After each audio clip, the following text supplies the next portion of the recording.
नमस्कार, आदाब। मैं अनूप सोनी क्राइम पेट्रोल सतर्क के ब्लैक हेडलाइंस अध्याय के आज के एपिसोड में आप सबका स्वागत करता हूं।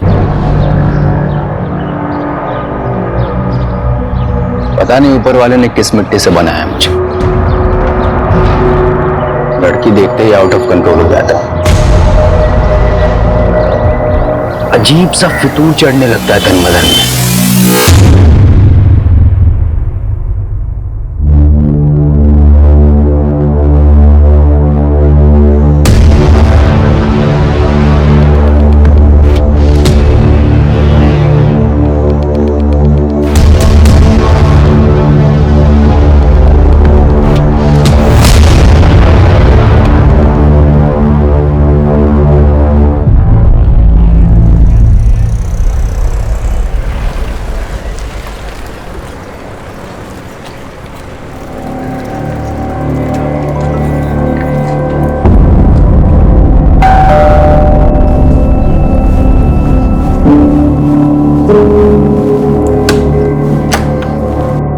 आ गई बेटा।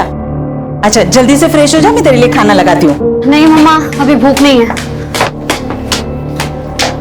दीप्ति बेटा, क्या हुआ? बहुत परेशान दिख रही है। कुछ नहीं पापा, बस थोड़ा सा थक गई हूँ।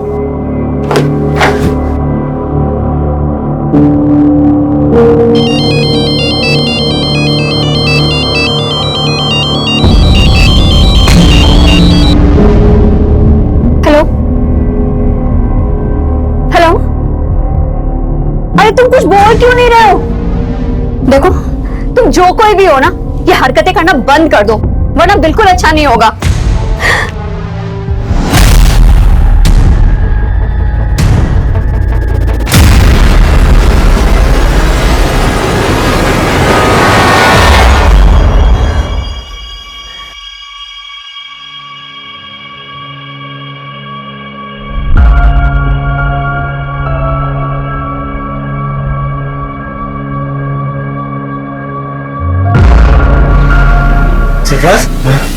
यहाँ क्यों खड़े?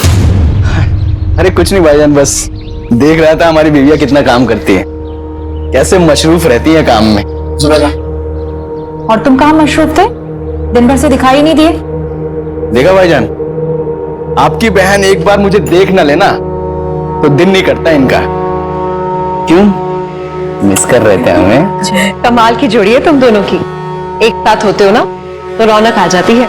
अरे कहाँ भाभी जान, दूर के ढोल सुहाने होते हैं, वरना किस्मत तो अरबाज भाई की अच्छी है जो आप उनके गले का हार बनी। हमारी किस्मत में तो कांटे लगे हैं बस। अच्छा, बहुत चुपती हूँ ना मैं, भी बताती हूँ। आयशा ये क्या करी? बहुत चुपती हूँ ना मैं। रुको रुको, अरे आयशा आयशा ये क्या करी तुम? आयशा एक बाहर निकल। सरप्राइज बच्चों की तरह। सॉरी भाभी, देखा तेरी मस्ती में भाभी के कपड़े खराब हो गए। तुम्हारे अरे कोई बात नहीं, मैं चेंज करके आती हूँ।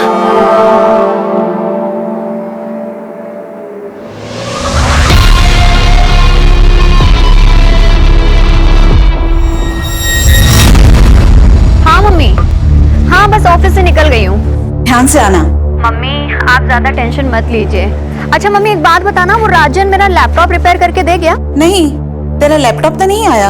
अरे कितना बड़ा झूठा है, मुझसे तो कह रहा था दोपहर तक रिपेयर करके घर पहुंचा दूंगा। चलो मैं जाके देखती हूँ। भैया समता नगर।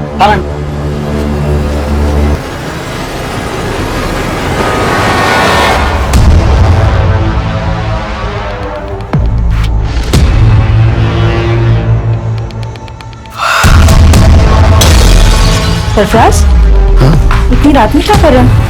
कुछ भी नहीं, नींद नहीं आ रही थी तो पुरानी यादें ताजा कर रहा था। पुरानी यादें लैपटॉप में? आयशा ये क्या कर रही हो तुम? मैं शादी की वीडियो देख रहा था यार अपनी। आज तो हमारी शादी की वीडियो देख रहे थे ना, मैं भी देखती हूँ। तुम बिल्कुल ही पीछे पड़ जाती हो। शादी का वीडियो देख रहे थे या किसी की सुहागरात? कुछ भी। हाँ अच्छा, ये सब बोल के मूड बनाया जा रहा है ना, फैमिली प्लानिंग है ना। छोड़ो सरप्राइज, जब भी तुम्हारे पास आने की कोशिश करता हो तुम दूर कर देती हो मुझे। क्यों? मां नहीं बनना है या फिर बोर हो गई हो तुम मुझसे? ना एकदम टू मच हो। चलो जल्दी से स्माइल दो। चलिए फिर।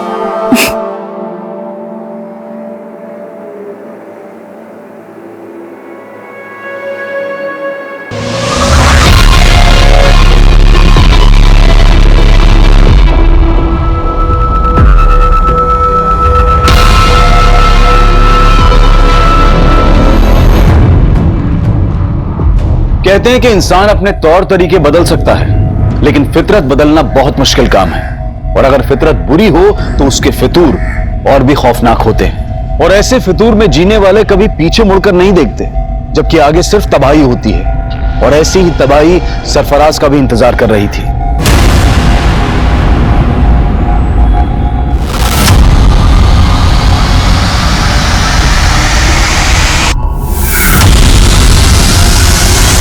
हत्या भले ही सरफराज की हुई थी, लेकिन वो फितूर नहीं मरा था जो इंसानी दिमाग से सोचने समझने की ताकत छीन लेता है। मरने वाला सरफराज भले ही बदनाम था, लेकिन मारने वाला एक अरसे तक गुमनाम था।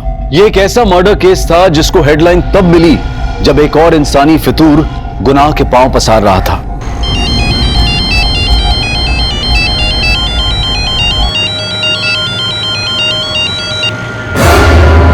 भैया जरा आराम से चलाइए आप।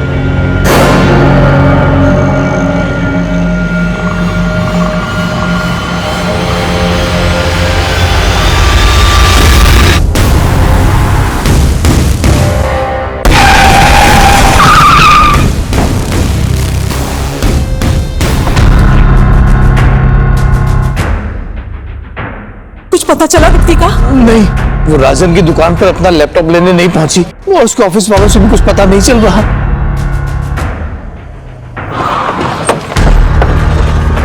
सर मैंने ही फोन किया था आपको। यहीं से अगवा करके ले गए सर। मैं उन्हें यहीं समता नगर लेकर जा रहा था, इतने में वैन से 2 लड़के आए और उठा कर ले गए सर। उस गाड़ी का नंबर नोट किया जिसमें लड़की को लेके गए? नहीं सर, सब कुछ इतना जल्दी हो गया कुछ समझ में नहीं आया सर। लेकिन सर वैन ब्लू कलर की थी सर।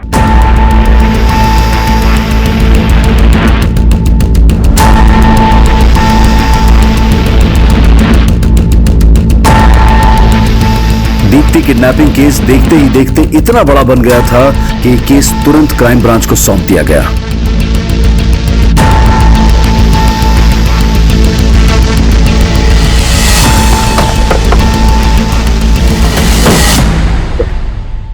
जैन सर। जैन, क्या अपडेट? सर बोरीवली कॉम्प्लेक्स से किडनैपिंग स्पॉट तक उस ऑटो का ट्रेल चेक किया। जहां जहां सीसीटीवी मिला वहां उस ऑटो के पीछे वैसे कोई ब्लू वैन नहीं दिखे सर। और जहां किडनैपिंग हुई थी वहां सीसीटीवी नहीं था, इसलिए वैन आगे किस डायरेक्शन में गई इसका ट्रेस भी नहीं मिला। किडनैपिंग हुए 16 घंटे हो गए, पता नहीं सब लड़की किस हाल में होगी। और तुम कह रहे हो कि कुछ भी ट्रेस नहीं हुआ है? वो वैन जरूर किडनैपिंग स्पॉट से जंगल की तरफ गई होगी, उस डायरेक्शन में चेक किया?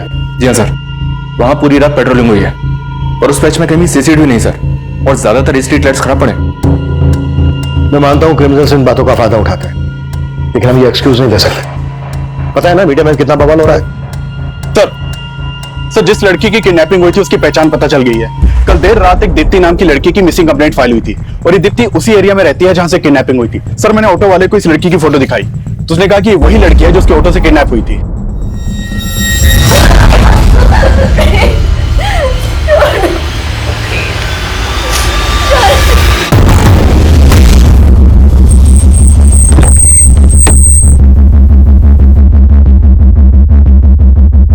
अरे लेकिन कुछ तो पता कीजिए, 2 दिन हो गए उससे गायब हुए हुए। अब मैं आपको कॉल करता हूँ थोड़ी देर में। क्या दीप्ति किडनैप हुई है? आपको किसी तरह की कोई फिरौती का कॉल आया? नहीं सर। किसी पर शक है आपको? सर एक लड़का दीप्ति को काफी दिनों से परेशान कर रहा था। कौन लड़का? पता नहीं सर, लेकिन काफी टाइम से दीप्ति परेशान लग रही थी। कुछ दिन पहले वो फोन पे किसी के साथ झगड़ा कर रही थी, तभी इस बात का पता चला। देखो तुम जो कोई भी हो ना, ये हरकतें करना बंद कर दो, वरना बिल्कुल अच्छा नहीं होगा।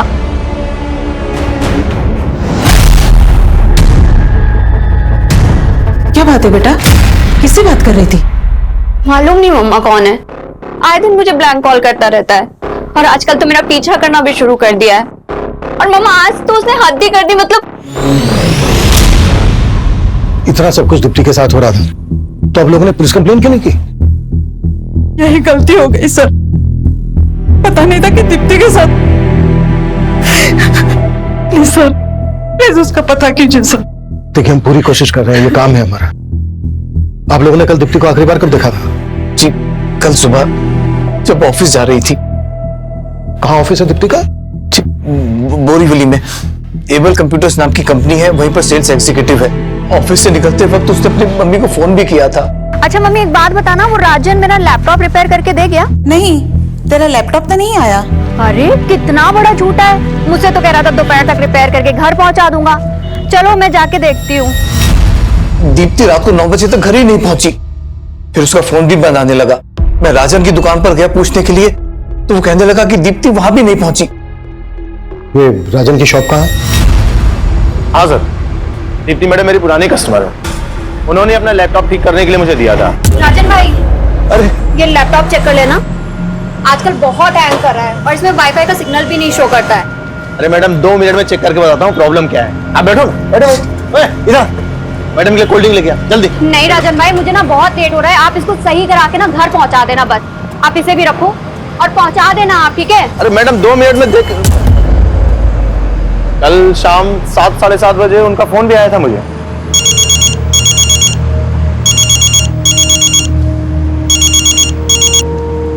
दीप्ति मैडम मैं आपको ही फोन करने वाला था। राजन भाई लैपटॉप रिपेयर हुआ या नहीं हुआ? हाँ बिल्कुल रिपेयर हो गया है, लेकिन मैं पहुंचा नहीं पाया। आप दुकान पे आके ले जा सकती हैं? चलो ठीक है, फिर मैं ही आकर ले जाती हूँ। लेकिन फिर वो आई नहीं। रात में उनके पापा आए थे, दीप्ति को लेके काफी परेशान थे। दीप्ति की किडनैपिंग तो यहाँ पास में ही हुई थी, तुम्हें इस बारे में कुछ पता नहीं चला? नहीं सर, मुझे तो आज सुबह ही पता चला इस बारे में। दीप्ति ने इसको बताया था कि वो इसकी शॉप पर आ रही है और किडनैप हो गई। इसकी बैकग्राउंड चेक करो और पता करो कि इससे कनेक्टेड किसी आदमी के पास ब्लू कलर की वैन है क्या जिसमें दीप्ति किडनैप हुई।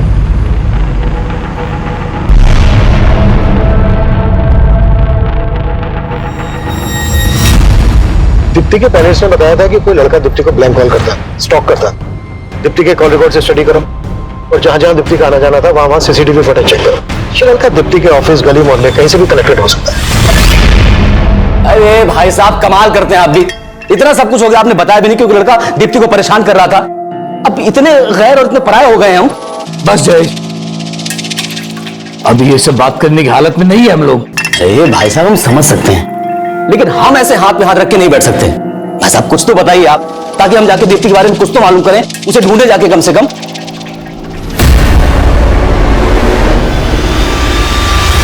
दीप्ति के किडनैपर्स तक पहुंचने के लिए दीप्ति के ऑफिस, घर, मोहल्ले हर जगह पूछताछ की जा रही थी, लेकिन दीप्ति को सही सलामत ढूंढने की पुलिस की कोशिश अब नाकाम हो गई थी।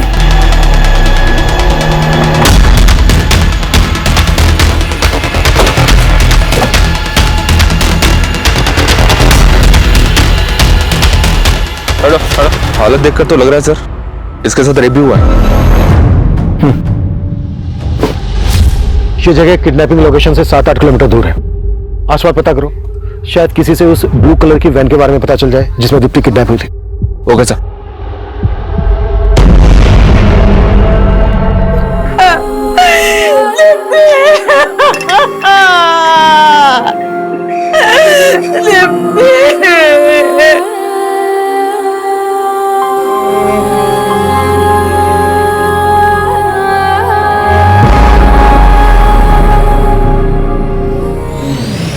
इस लड़के को जानते हैं आप लोग? नहीं सर, क्या इसी लड़के ने?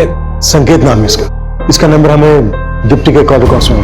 इनफैक्ट ये अपने 2 अलग-अलग नंबर से दीप्ति को कॉल करता था। सर एक मिनट, मैंने इस लड़के को भी देखा है।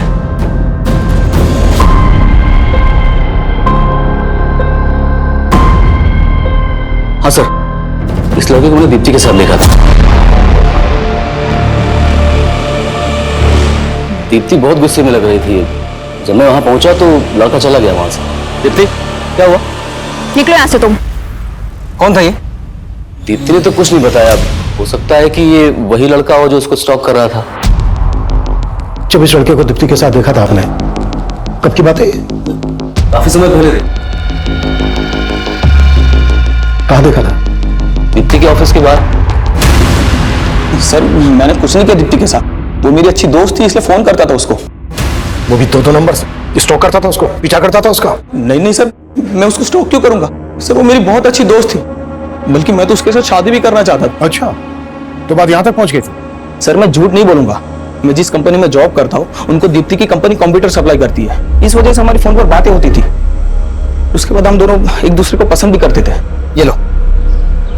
Thank you. यार दीप्ति, तुम इतनी इंटेलिजेंट हो, MBA भी किया हुआ है तुमने, ये कंपनी में क्यों फंसी हो?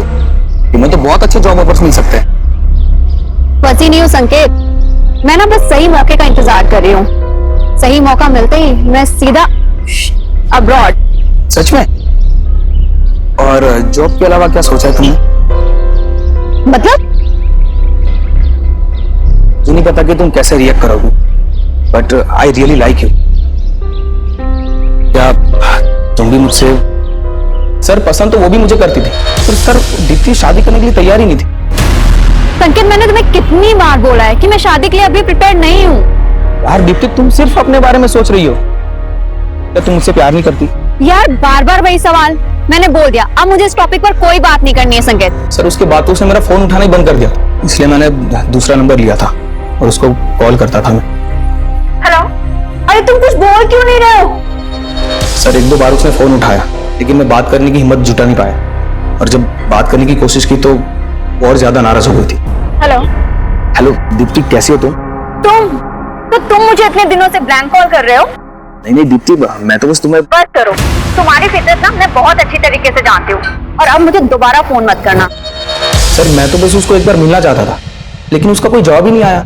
और जब तेरी ये समझ में आया कि वो तुझे अवॉइड कर रही है तो ये बात तेरे से बर्दाश्त नहीं हुई, इसलिए तूने दीप्ति को किडनैप किया और उसके बाद उसका रेप किया और मर्डर कर दी। सर क्या बात कर रहे हैं आप? मैं सच बोल रहा हूँ, मैंने उसके साथ कुछ भी नहीं किया, मैं कसम खाता हूँ। जब तुमने उस लड़के को दीप्ति से झगड़ते हुए देखा तब मुझे क्यों नहीं बताया? उस दिन तो बड़ी बड़ी बातें कर रहे थे, अब मुझसे पूछ रहे हो कि लड़का कौन है? अरे भाई साहब, अगर तब बता देते ना तो बड़ी मुसीबत हो जाती। अच्छा ठीक है, आज बता रहे हैं तो क्या आप सुन रहे हैं? क्या कहना क्या चाहते हो तुम? भाई साहब कहना ये चाह रहे हैं कि आप दीप्ति को अच्छी तरह से जानते थे, वो कैसी थी। अगर तब बोलते ना तो कहते कि मेरी लाइफ में ताक झांक कर रहे हो। देख लिया ना आपने, आप लोगों से कितना छुपाती थी वो। खबरदार जो मेरी बेटी के बारे में कुछ बोला तो वो अब नहीं रही है। और नहीं भाभी जी, मेरे कहने का मतलब ऐसा नहीं था। तुम्हारा सब मतलब समझती हूँ मैं। मुझे ये बता कि तुम दीप्ति के ऑफिस के पास क्या करने गए थे? सर दीप्ति की पोस्टमार्टम रिपोर्ट के मुताबिक पहले दीप्ति को ड्रग्स देकर बेहोश किया गया, फिर उसका रेप किया गया। ये तो दीप्ति की लाश देखकर लग ही रहा था। Cause of death suffocation. लेकिन सर किलर यहीं तक नहीं रुका, ये कोई विकृत मानसिकता वाला ही कर सकता है। संकेत ने कुछ बोला? नहीं सर, लेकिन हाँ सर, किलर ने दीप्ति की बॉडी से अपना DNA भी वाइप आउट कर दिया।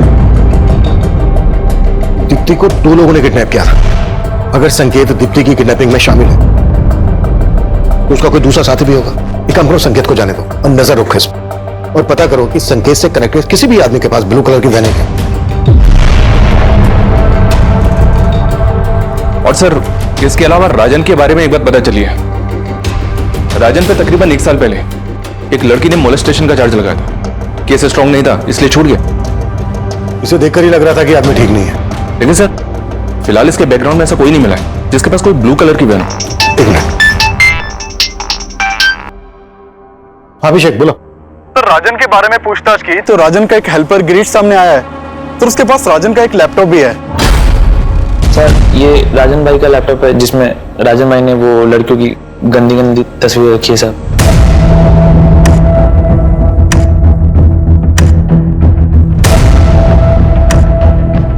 ये लैपटॉप तुम्हारे पास कैसे आया? साहब वो राजन भाई के यहाँ मैं बहुत सालों से काम करता था साहब, और पिछले 3-4 महीने की पगार वो मेरी लटका के रख रहे थे, और जब मांगने गया तो सब धक्का मार के बाहर निकाल दे रहे थे साहब। नहीं देता पगार, चल निकल यहाँ से, चल निकल। तो गुस्से में आके मैं लैपटॉप उठा के भाग गया साहब। ये लैपटॉप में जो लड़कियां हैं कौन है ये? सर वो मालूम नहीं सर मुझे। राजन का दीप्ति को लेकर कैसा बिहेवियर था? साहब राजन भाई तो थोड़े अयास हैं साहब, मैंने साहब को बताया था साहब, और दीप्ति मैडम को लेकर उनकी नजर कुछ ठीक नहीं थी साहब। ठीक है, जाओ तुम। Thank you sir, thank you. Deepti के साथ जिस तरह से रेप किया गया उससे तो यही लगता है कि ऐसी मानसिकता वाला आदमी ऐसा कर सकता है। चेक करो, हो सकता है इसमें दीप्ति के भी फोटोग्राफ्स हो, और राजन को लेके आओ। सर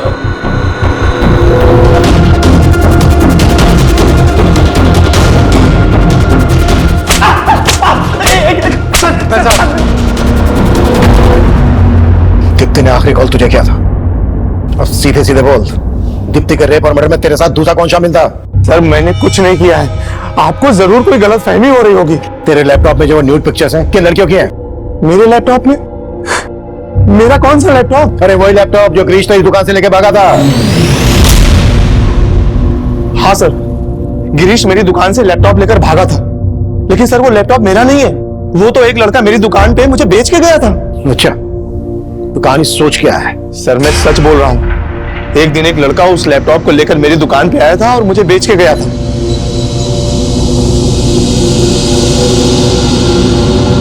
₹2000 मिलेंगे इसके? ठीक है, दो जल्दी। सर वो लैपटॉप बेचना चाहता था, मैंने ₹2000 में खरीद लिया। मैंने सोचा था कि इसको ऊंचे दाम में बेच दूंगा, मुझे नहीं पता था कि उस लैपटॉप में वो सब फोटोज हैं। कौन था वो लड़का? मुझे नहीं पता सर, वो तो मैंने पहली बार अपनी दुकान पे देखा उस लड़के को। सर मैं एक इज्जतदार आदमी हूँ। ओ इज्जतदार आदमी, सब पता क्या हमने तेरे बारे में? मोलेस्टेशन का चार्ज लगा था तुझ पर। वो तो झूठा आरोप है सर मेरे ऊपर, मैं सच बोल रहा हूँ। ऐसा नहीं उगलेगा ये। उगलवा इस। Stop sir sir sir sir sir एक मिनट सर।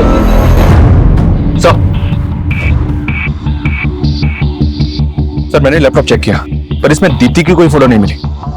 हो सकता है दीप्ति की फोटोग्राफ इसे डिलीट कर दी गई है। इसका डिलीटेड डेटा रिट्रीव करो। ओके सर, और एक बात सर, ये सारी फोटोज मॉफ्ड हैं। मॉफ्ड? जी सर। यानी न्यूड पिक्चर्स के ऊपर दूसरी लड़कियों के फेसेस लगाए गए। Right sir. और एक बात सर, मैं जब लैपटॉप चेक कर रहा था तो मुझे सरफराज नाम का एक फोल्डर मिला सर, जिसमें इस लड़के के कई फोटोज हैं। ये देखिए, लैपटॉप से ज्यादा कुछ तो पता नहीं चला सर, लेकिन जब मैंने लैपटॉप के सीरियल नंबर से इसके बायर का पता किया तो पता चला कि कुरला के रहने वाले सरफराज ने लैपटॉप खरीदा है सर। और ये देखिए सर, लैपटॉप पे भी एस लगा है। हो सकता है सर लैपटॉप खरीदने वाला सरफराज और फोल्डर के अंदर जिसके फोटो है वो सरफराज, ये दोनों एक ही हैं।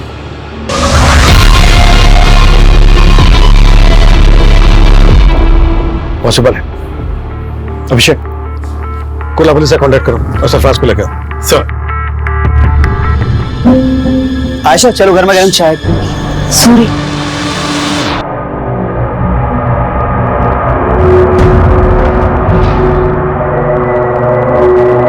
आयशा, मैं बहुत दिनों से तुमसे कुछ बात करना चाह रहा था। किस बारे में?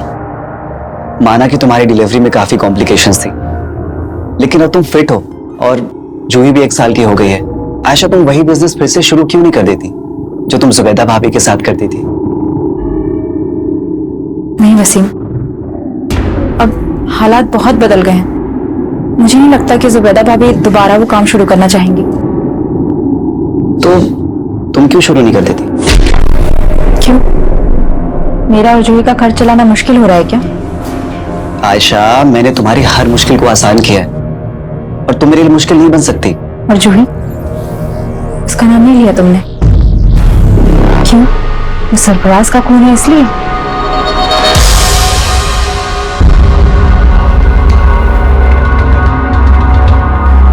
जिस लड़के ने तुझे लैपटॉप बेचा, ये वो?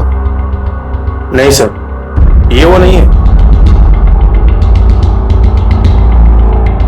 स्केच बनवा सकता है उसका?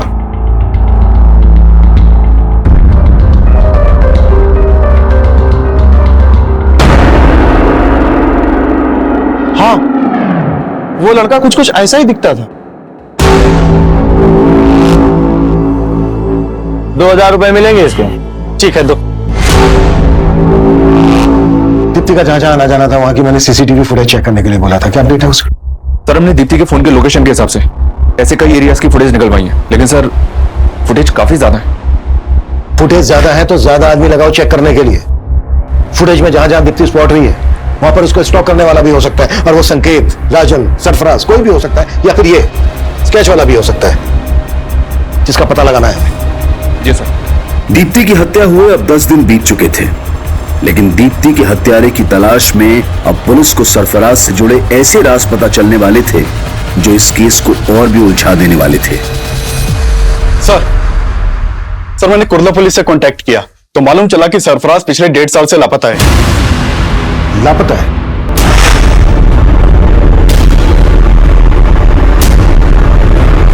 जी सर 1.5 साल पहले सरफराज की मिसिंग कंप्लेंट उसकी बीवी ने दर्ज करवाई थी, लेकिन कुर्ला पुलिस सरफराज के बारे में कुछ पता नहीं लगा पाई और यह केस पिछले 1.5 साल से अनसॉल्व्ड है। 1.5 साल से?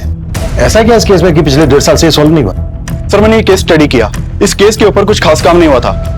बस इस विलास नाम के आदमी के ऊपर शक जताया गया था क्योंकि इसने सरफराज को आखिरी कॉल किया था, लेकिन सर इसके खिलाफ बाद में कुछ मिला नहीं तो इसे छोड़ना पड़ा। 1.5 साल पहले सरफराज गायब होता है और 1.5 साल के बाद यह लड़का सरफराज का लैपटॉप राजन की दुकान पर भेजता है। दीप्ति राजन को लास्ट कॉल करती है और राजन की दुकान पर जा रही होती है। बीच रास्ते में ही दीप्ति का रेप और मर्डर केस सरफराज के केस से जरूर ताल्लुक रखता है। सरफराज और इस स्केच वाले लड़के के बारे में पता लगाने के लिए हमें विलास और सरफराज से ताल्लुक रखने वाले सभी लोगों से मिलना पड़ेगा।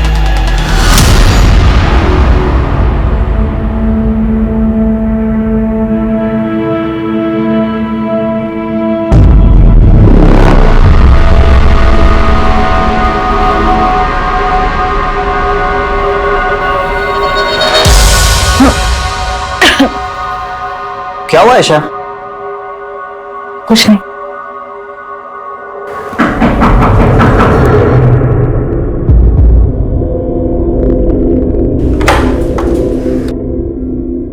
जी आयशा। जी हाँ। मैं inspector Abhimanyu Jindal, crime branch. हमें आपके पति सरफराज के बारे में आपसे कुछ बात करनी है।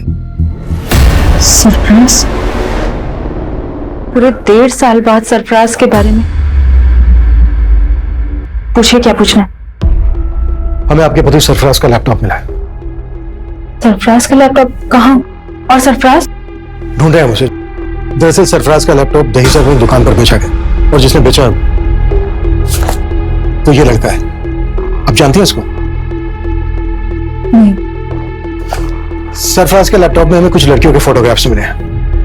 उनके फेसेस कुछ न्यूड पिक्चर्स के साथ मॉर्फ किए गए। दहीसर के जिस एरिया में सरफराज का लैपटॉप बेचा गया, रिसेंटली उसी एरिया में दीप्ति नाम की लड़की का रेप और मर्डर किया गया। जानती हैं आप दीप्ति को? कभी आपने देखा था सरफराज के साथ इसे?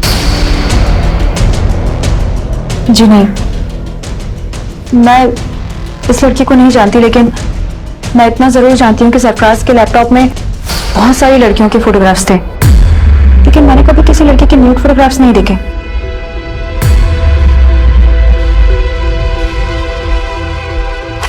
वो यही थी लड़कियां?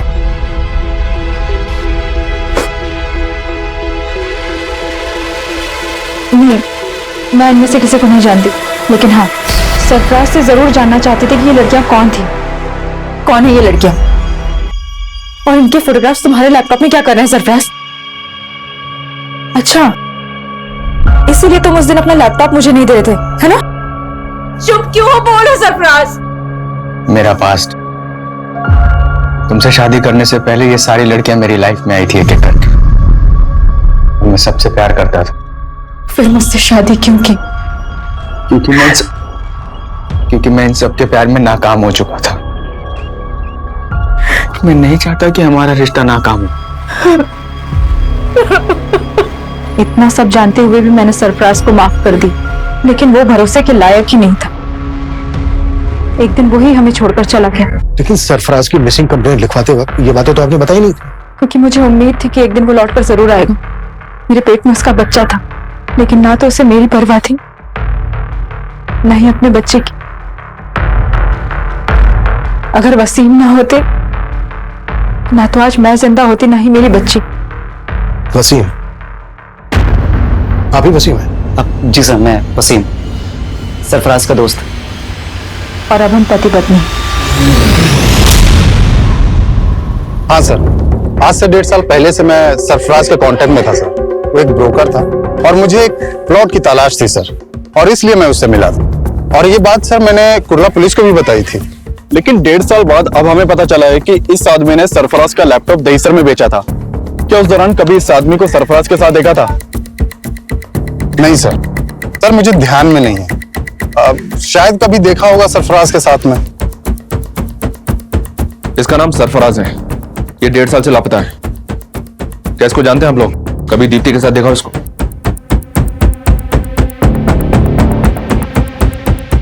और इसको? जी नहीं सर। तो क्या इन दोनों ने?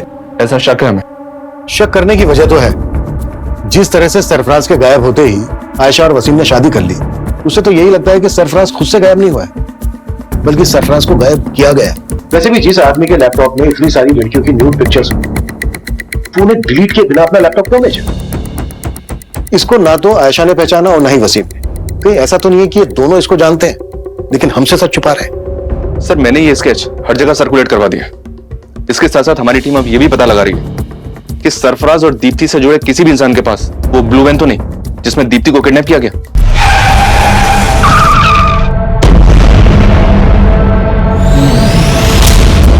सरफराज के लैपटॉप में जितनी भी लड़कियों के फोटोग्राफ्स हैं, हमें उन सबकी पहचान पता करनी होगी। आशा का कहना है कि इन सभी लड़कियों के साथ सरफराज का अफेयर था। अगर ये सच है तो पॉसिबल है दीप्ति भी सरफराज का पास्ट। लैपटॉप का डिलीटेड डेटा रिट्रीव हुआ? फिलहाल तो नहीं सर, जल्दी हो जाएगा।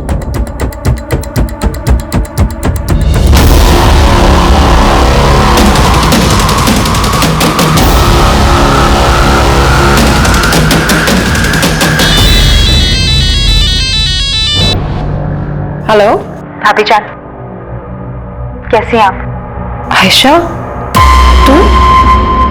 लगता है अब तो आपने मेरा नंबर भी डिलीट कर दिया अपने मोबाइल से। अरे नहीं, वो फोन बदल दिया है। बदल तो बहुत कुछ गया है भाभी। जिंदगी हर कदम पे नया मोड़ ले लेती है। आयशा, तू ये क्या कह रही है? मैं कुछ समझी नहीं। मुझे तो लगा था आप खुद ही फोन करके बता देंगे, लेकिन कोई बात नहीं, मैं ही पूछ लेती। पुलिस को क्या बताया आपने मेरे बारे में? पुलिस? आयशा, आयशा ये क्या कह रही है तू? क्यों? पुलिस सरफराज के बारे में पूछताछ करने के लिए आपके पास नहीं आई?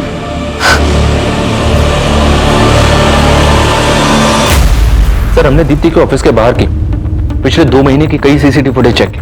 उनमें से कई फुटेज में दीप्ति संकेत के साथ दिखाई दे रही है, लेकिन सर फुटेज में संकेत दीप्ति को स्टॉक करता हुआ नहीं दिखाई दे रहा। लेकिन दीप्ति को लगता था कि कोई लड़का उसको स्टॉक करता था, पीछा करता था उसको। बाकी की फुटेज भी चेक करो। जी सर। और एक बात है सर, दीप्ति की हत्या से 2 दिन पहले उसका चाचा उसके ऑफिस के बाहर देखा गया था। मैंने और चेक किया तो पता चला कि दीप्ति का चाचा अक्सर दीप्ति के ऑफिस वाले एरिया में जाया करता था। इसके खिलाफ मिला कुछ? अनमेरिड, जॉबलेस, फ्रस्ट्रेटेड आदमी है सर। शराब की भी लत है। कुछ साल पहले तक दीप्ति के पेरेंट्स के साथ ही रहता था। दीप्ति के फादर इसकी आदतों से परेशान थे, इसलिए इसे अलग कर दिया। जयेश घर में अपना हिस्सा मांग रहा था सर, और दीप्ति घर बेचने के खिलाफ थी। हाँ सर, ये बात सही है कि जयेश चाहता था कि मैं घर बेच दूं और उसे उसका हिस्सा दे दूं, लेकिन दीप्ति ये नहीं चाहती थी कि ये घर में क्या। चाचा, आप किस मुंह से अपना हक मांग रहे हैं? दीप्ति, हम दोनों भाइयों के पीछे मुड़ी जरूरत नहीं है तुझे। क्यों? क्यों ना बोलूं? आप भूल गए जब आपको बिजनेस करना था आपने 10 लाख रुपए का लोन लिया था और आपका बिजनेस तो ठप हो गया। उसकी किस्तें किसने चुकाई? मैंने और पापा ने। तू हद से ज्यादा नहीं बोल रही है? हा? क्यों? आप भी हद में कहाँ रहते हैं? काम आपको आता नहीं है और नशा आपसे छूटता नहीं है। अपने हद में रह जयेश, वो जो बोल रही है वो सही बोल रही है। तो आपको कभी लगा नहीं कि जयेश ऐसा कुछ? सर माना कि जयेश से हमारी बनती नहीं है, लेकिन वो ऐसा नहीं कर सकता। ये ऐसा समझ सकते हैं सर, लेकिन मुझे किसी पे भरोसा नहीं। मेरी बेटी को किसी दुश्मन से कम नहीं समझता था वो। साहब मुझे मालूम था भाभी जी मुझे बख्शेंगे नहीं, लेकिन मैं इतना गया गुजरा नहीं कि अपनी भतीजी के साथ ये सब। तो फिर उसके ऑफिस के पास क्यों मंडराता था? दीप्ति की हत्या से 2 दिन पहले भी तू वहां देखा गया, क्यों गया था? मैं तो बस उससे मिलके बताना चाह रहा था कि मुझे मेरा हिस्सा मिल जाए और रास्ते में ना आए। काम नहीं है साहब, पैसा नहीं है। काम नहीं है, पैसा नहीं, लेकिन तेरा दोस्त उमेश तो तुझे पैसे दे रहा था ना, कर्जा दे रहा था ना तुझे, और रोज पे रोज तुझे दारू भी पिला रहा था। कहीं ऐसा तो नहीं है कि उसको खुश करने के लिए तूने? नहीं साहब, पैसा कुछ नहीं है सर, मैं सच कह रहा हूँ। जो भी है वो तो तेरा दोस्त गल देगा, और तू भी।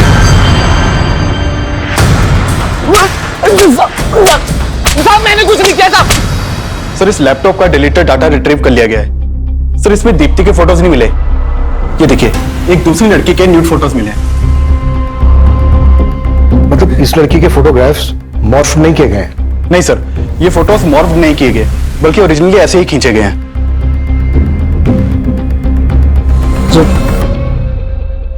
जुबैदा, क्या सोच रही? आपने हमेशा अपनी बहन के बारे में सोचा, कभी उसकी जिंदगी दागदार नहीं होने दी, लेकिन मुझ पर लगा ये दाग मुझे हमेशा परेशान करता रहेगा।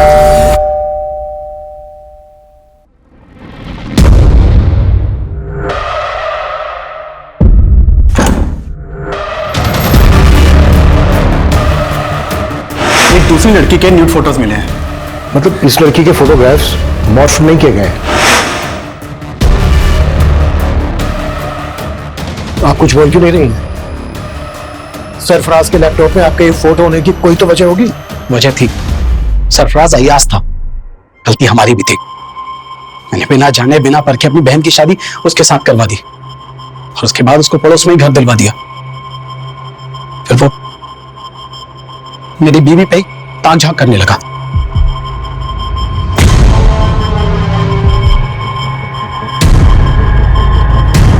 मुझे कभी भी उसकी नीयत पर शक नहीं हुआ।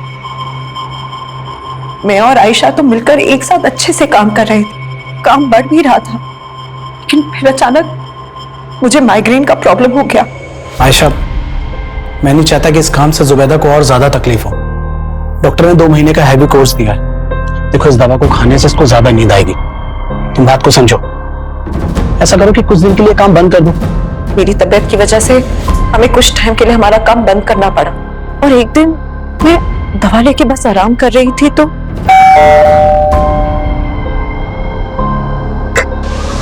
भाई,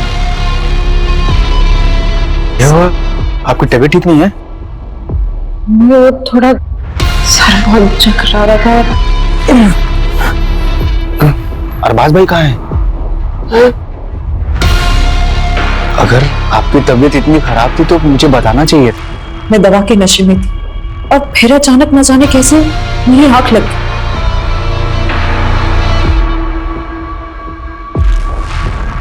और फिर उसने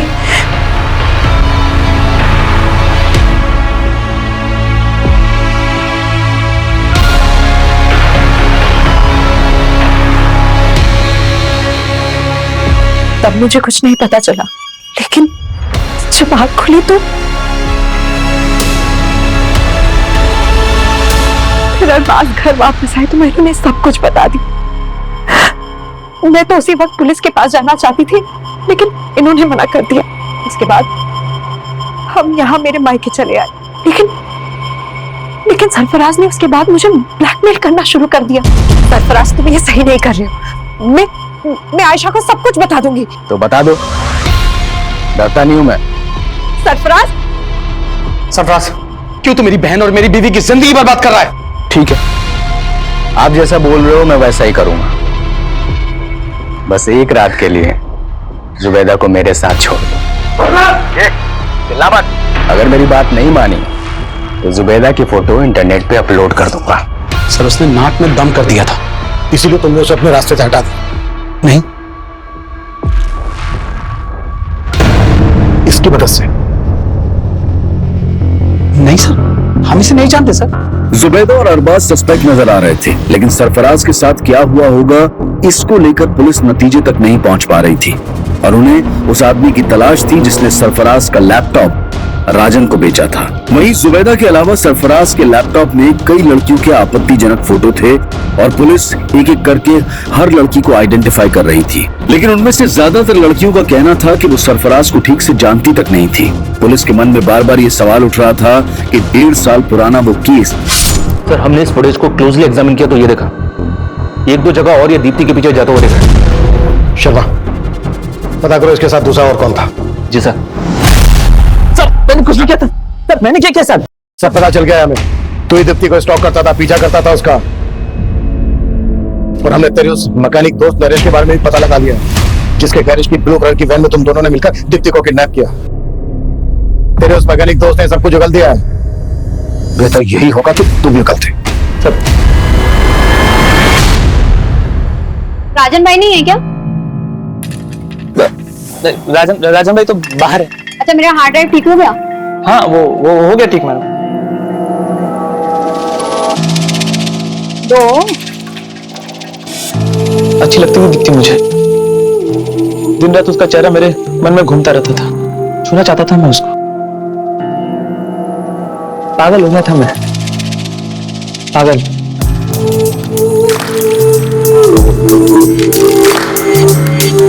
प्यार करता था मैं उससे। अगर मैं उसको ये बात बोलता तो कभी नहीं मानती। मेरे को मालूम था उस दिन वो राजन भाई की दुकान पे आने वाली।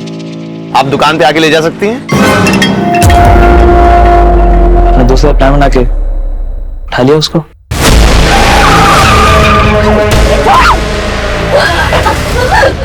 जाने दो मुझे। नहीं, डरो मत, डरो मत। दीप्ति, दिमाग मत। प्यार करता हूँ दीप्ति तुमसे। शादी कर लो मुझसे। मरते तब तक तू उसका रेप करता रहा और मरने के बाद भी बोलता है प्यार करता था। कुत्ता साले, और इतना कुत्तों की इसकी चीखें पुलिस स्टेशन के 1 किलोमीटर दूर तक सुनाई देनी चाहिए। दीप्ति एक ऐसे गुनाह का शिकार हुई थी जिसको लेकर हम आए दिन आक्रोश से भर उठते हैं, पर कुछ कहते नहीं, कुछ करते नहीं। और आज ये बेबसी हम सब महसूस कर रहे हैं, लेकिन इसकी कोई रोकथाम नजर नहीं आ रही। दीप्ति रेप और मर्डर केस पुलिस सॉल्व कर चुकी थी, लेकिन सरफराज मर्डर केस अब भी बिना नतीजे के था। पुलिस अब भी सरफराज को मिसिंग मानकर ढूंढ रही थी, जो कि जुबैदा और कई और लड़कियों का गुनहगार नजर आ रहा था। सर, ये स्केच इस शाद नाम के लड़के का है। ये साइन में एक फैक्ट्री में काम करता है और सर 1 महीने से गायब। और सर ये भी पता चला है कि ये शाद इस विलास के टच में भी था। जब 1.5 साल पहले सरफराज गायब हुआ था तो उसे आखिरी कॉल इसी ने किया था।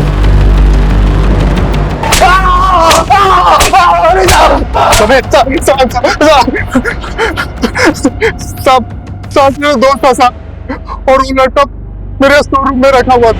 सब बिना पूछे मुझसे उठा के ले गया और उसे भेज दिया साहब। तो शाद इस वक्त कहाँ है? आपने उसका स्केच दिखाया था ना, मैं डर गया था साहब, मैंने उसे गांव भेज दिया। तो तूने और शाद ने मिलकर सरफराज को गायब किया था? नहीं साहब, शाद ने कुछ नहीं किया साहब। तो फिर कौन मिला हुआ था तेरे साथ? कहाँ है सरफराज, क्या किया उसके साथ?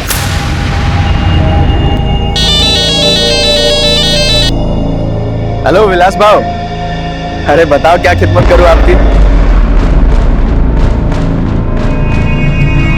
अरे बहुत इंतजार कराया आपने।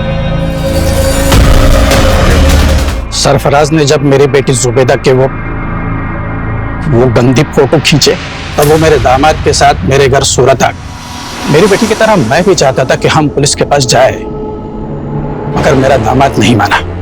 अगर हम पुलिस के पास गए तो हमारी बहन की जिंदगी बर्बाद हो जाए। अरे कैसे बातें कर रहे हैं आप? बात समझिए। अब अगर पुलिस के सामने अगर ये बात आई तो हमारी बड़ी बदनामी होगी। अभी पुलिस नहीं, मैं फिर भी खून के घूंट पी के रह गया।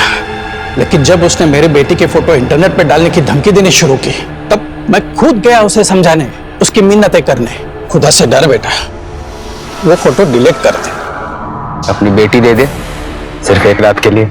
आज तू ये सही नहीं कर रहा है, समझा? चले, क्या जो करना कर ले। विलास को तो मैं काफी दिनों से जानता था। बहुत सारा कर्जा लेकर रखा था उसने मुझसे। और तुमने उसको बोला कि अगर वो तुम्हारा साथ देगा तो तुम उसका सारा कर्जा माफ कर दो। मैंने जो भी किया अपनी बेटी के आबरू बचाने के लिए किया, और मुझे उसका जरा भी अफसोस नहीं है। जुबैदा के पिता यूसुफ ने कहा कि उसे अपने किए का कोई पछतावा नहीं है। और हमारे समाज और हमारे आसपास शायद ऐसे कई लोग होंगे जो शायद ये सोचते होंगे कि सिर्फ सरफराज ही क्यों, अगर दीप्ति के गुनहगार गिरीश का भी सरफराज जैसा ही अंजाम होता तो शायद गलत नहीं होता। हाल ही में हमारे देश में ऐसा बहुत कुछ हुआ जहां महिलाओं के साथ गलत करने वालों को सूली या गोली, किसी भी तरह से इंसाफ दिलाने की मांग उठ रही थी। लेकिन इंसाफ के मामलों में जज्बात और फितूर से नहीं, बल्कि कानूनी प्रक्रिया से ही फैसलों तक पहुंचना चाहिए। अगर जुबैदा का पति अरबाज पहले से ही पुलिस की मदद लेने का फैसला कर लेता तो जुबैदा के पिता की बेबसी का फितूर उन्हें आज कटघरे में लाकर खड़ा नहीं करता।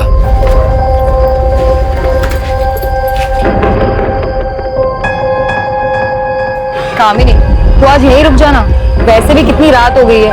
कल हम साथ में चलेंगे ड्यूटी पे। तुझे तो पता है अरब घर पर वेट कर रहा होगा मेरा, उसको मेरे बिना नींद कहाँ आती है। चल अपना ध्यान रखना। चल बाय बाय।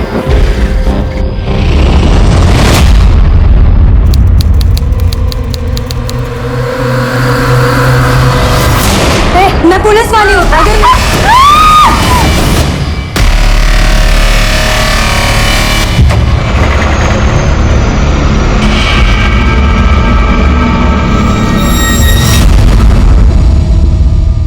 नमस्कार, आदाब। मैं अनूप सोनी क्राइम पेट्रोल सतर्क के ब्लैक हेडलाइंस अध्याय के आज के एपिसोड में आप सबका स्वागत करता हूं। अपराधियों में पुलिस का डर ही अपराध पर नियंत्रण की पहली सीढ़ी है। बड़े से बड़ा अपराधी भी पुलिस से टक्कर लेने से डरता है, लेकिन ये जो हमने अभी देखा, शायद इससे डरावना और कुछ नहीं हो सकता। कौन थे ये लोग जिनमें पुलिस का बिल्कुल भी खौफ नहीं था?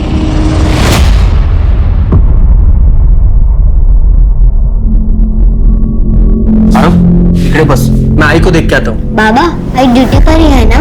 अब पता नहीं बेटा, मैं पूछ के आता हूँ। वो काले जरा भागा मुलगड़े। अरे प्रमोद, तेरी तो नाइट ड्यूटी है, सुबह क्यों आ गया? साहब मैं ड्यूटी के लिए नहीं आया, मैं कामिनी को देखने के लिए आया हूँ। वो रात को इलेक्शन ड्यूटी के लिए गई थी, लेकिन अब तक घर लौटी नहीं है। अब तक नहीं है? रेखा में सर, कल जो इलेक्शन ड्यूटी पे टीम गई थी वो वापस आ गई? सर एक मिनट चेक करता हूँ। सर हमारे पुलिस स्टेशन से 5 लोगों की ड्यूटी लगी थी, उनमें से आज 3 लोगों की नाइट ड्यूटी है और 2 की डे की। सर उनमें से चेतना सिरकी ने रिपोर्ट की है, मगर कामिनी सकपड़ ने अभी तक रिपोर्ट नहीं की। सर रिपोर्ट तो तब करेगी जब वापस आएगी, वो वापस आई नहीं। ये चेतना कहाँ है? सर हम सभी इलेक्शन ड्यूटी के बाद वापस आ गए थे और तीनों कांस्टेबल बस से निकल गए थे और मैं और कामिनी उसकी स्कूटी से आ गए थे। उसने मुझे मेरे घर के पास ड्रॉप किया और वो निकल गई। तो जब कामिनी ने तुम्हें ड्रॉप किया तो कोई बात हुई थी? उसने कुछ बताया था कि वो कहाँ जा रही है? हाँ सर। अरब घर पर वेट कर रहा होगा मेरा, उसको मेरे बिना नींद कहाँ आती? चल अपना ध्यान रखना। चल बाय बाय। और साहब कामिनी तो घर आई ही नहीं। तुमने उसको फोन किया? साहब किया था फोन, लेकिन उसने उठाया ही नहीं। मैके गई होगी, वहां फोन करके देखो। नहीं साहब, उसका मायका दूसरे गांव में, यहाँ से बहुत दूर। अपने घर पे आने के बजाय वो वहां क्यों जाएगी ना? लेकिन फिर भी मैंने उसके माँ बाप को फोन किया था, वो वहां पर भी नहीं है। गायकवाड़ एक काम करो, कामिनी ने चेतना को जहां ड्रॉप किया वहां से लेकर कामिनी के घर तक के रास्ते पे सर्च करो, पता करो किसी ने उसे देखा क्या। यूं अचानक इस तरह खुलेआम एक लेडी कांस्टेबल का गायब हो जाना एक गंभीर विषय था। कामिनी कहां थी, उसके साथ क्या हुआ था, इस बात की किसी को कोई जानकारी नहीं थी। क्या ये एक रैंडम क्राइम था या ये एक साजिश थी या फिर कोई दुश्मनी? सब गाड़ी रोको, गाड़ी रोको, गाड़ी रोको। क्या हुआ? साहब वो कामिनी की स्कूटर पार्क है। ये कामिनी की है? हाँ साहब, ये कामिनी की स्कूटर। इसकी डुप्लीकेट चाबी है तुम्हारे पास? डुप्लीकेट चाबी? क्या घरच्या चाव्यांबरोबर असते? बघतो। हाँ है सर। स्कूटर खराब हो गई, इसीलिए कामिनी ने इसे यहाँ छोड़ दिया। लेकिन फिर वो कहाँ गई? एक काम करो, अंदर पता करो किसी ने कुछ देखा है क्या? हाँ सर।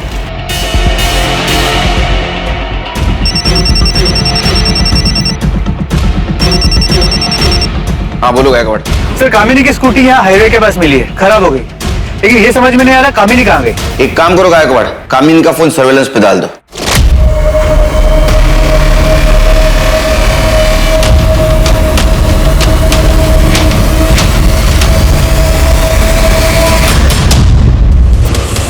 सर इससे कुछ बोला ही नहीं, आके सीधा मारना शुरू कर दिया। सर इतनी बुरी तरीके से बाल खींचकर मारा है इसने। सर ऐसे कोई टीचर को मारता है क्या? ये टीचर नहीं, जल्लाद है जल्लाद। इतने छोटे बच्चे को कोई बुरी तरह से मारता है क्या? आपको विश्वास नहीं है ना? ये देखिए, देखिए मेरे बेटे। सर मुझे इस औरत के खिलाफ कंप्लेंट लिखवानी है। अरे तू क्या मेरी कंप्लेंट लिखवाएगी? मैं इसकी कंप्लेंट पहले लिखवाऊंगी सर, क्योंकि इसने मेरे बच्चे को पहले मारा है, फिर मैंने इसे मारा है। नहीं साहब, हमें कोई कंप्लेंट नहीं लिखवानी। अरे ऐसे कैसे हम कंप्लेंट नहीं लिखवाएंगे? जया तुम शांत हो जाओ, शांत हो जाओ तुम। देखो ये हमारे बच्चे की गुरु है और गुरु का दर्जा भगवान के समान होता है। इन्होंने अगर प्रीतम को मारा भी है तो जरूर उसके भले के लिए मारा होगा। मैडम मैं आप लोगों से अपनी बीवी की तरफ से हाथ जोड़ के माफी मांगता हूँ। आज के बाद दोबारा ऐसा कभी नहीं होगा। चलो चलो जया, आ जाओ। प्रीतम आ जाओ। चल।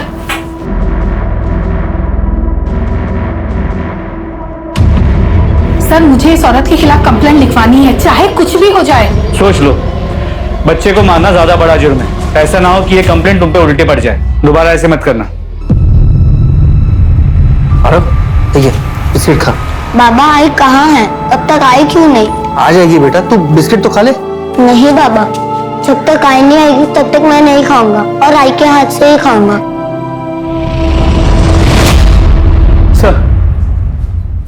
सर कामिनी का फोन अभी स्विच ऑफ है, लेकिन अभी 1 घंटे पहले तो उसका फोन ऑन था, हाईवे पे मूव कर रहा था।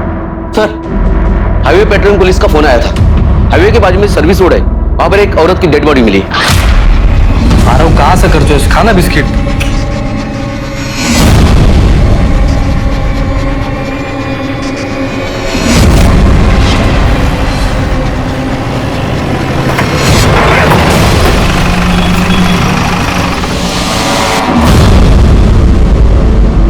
बॉडी किसकी है? सर ये बॉडी कामिनी की नहीं है। बॉडी अच्छी तरह से चेक करो, देखो कुछ मिलता है क्या। देखो गायकवाड़, किसी धारदार चीज से गला काटा गया है और बॉडी पे चोट के निशान भी है सर। सर लगता है इसका बलात्कार हुआ है। कुछ आइडेंटिटी प्रूफ मिला? कुछ नहीं। बॉडी को कैसे पहचानेंगे? पोस्टमार्टम के लिए भेज दो गाड़ी। यस सर ये देखिए टायर के मार्क्स है किसी बड़ी गाड़ी के। इनका में सर फॉरेंसिक टीम को बोला और ये टायर का इंप्रेशन लेने को बोलो। चेतना, यस सर। बॉडी का फोटो सर्कुलेट कर दो आसपास के पुलिस स्टेशन में। Yes sir. पता करो इसकी मिसिंग कंप्लेंट। ठीक है ओके सर। मुझे लगता है ये लड़की हाईवे पे अकेली थी और उसके अकेलेपन का किसी ने फायदा उठाया।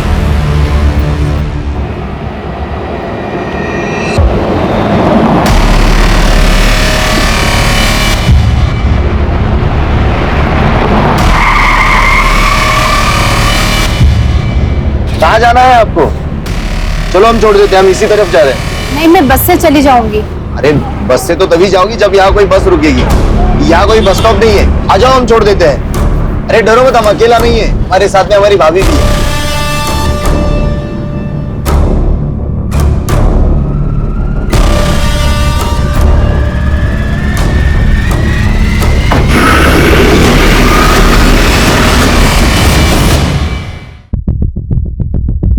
हेलो बेटा, चलो हम घर चलते हैं। बाबा आई कहाँ है? यहाँ नहीं है तो कहाँ है आई? बेटा आई ड्यूटी पे गई है, जैसे ही ड्यूटी खत्म हो जाएगी वो घर पे आ जाएगी। चलो हम घर चलते हैं। सर ये तो गायकवाड़, जब तक कामिनी का पता नहीं चलता तब तक प्रमोद को नाइट ड्यूटी से हटाओ और डे ड्यूटी दे दो। सर और हाँ, कामिनी ने चेतना को जहाँ ड्रॉप किया वहां से उसका फोन स्विच ऑफ होने तक का रूट चेक किया? सर उस पूरे एरिया को चेक किया, कुछ नहीं मिला। पर सर हाईवे के उस रूट पे, उस पूरे रोड पर कहीं भी कोई सीसीटीवी कैमरा भी नहीं है जिससे कोई क्लू मिल सके। सर कल हमें हाईवे के पास जिस औरत की डेड बॉडी मिली थी उसकी पोस्टमार्टम रिपोर्ट, मौत का वक्त दोपहर 3 से 5 के बीच का है और शेविंग ब्लेड से गला काट के उसे मारा गया। सर मारने से पहले उसके साथ रेप किया गया था और उसे बुरी तरह पीटा गया था। उसकी बॉडी पे चोट के निशान है और उसका जबड़ा भी टूटा हुआ है। बॉडी में से सीमेंट सैंपल भी मिला है। गायकवाड़, जिन पुलिस स्टेशन में हम लोगों ने इसकी फोटोग्राफ भेजी थी वहां से कोई फीडबैक आया? नहीं सर। मतलब ये औरत किसी दूसरे शहर की या दूसरी स्टेट की हो सकती है। लेकिन इससे सोचने वाली बात है कि एक औरत हाईवे पे अकेले क्या कर रही हो और कोई उसे क्यों इतने बेरहमी से मारेगा। एक सेकंड। हेलो, कहां पर?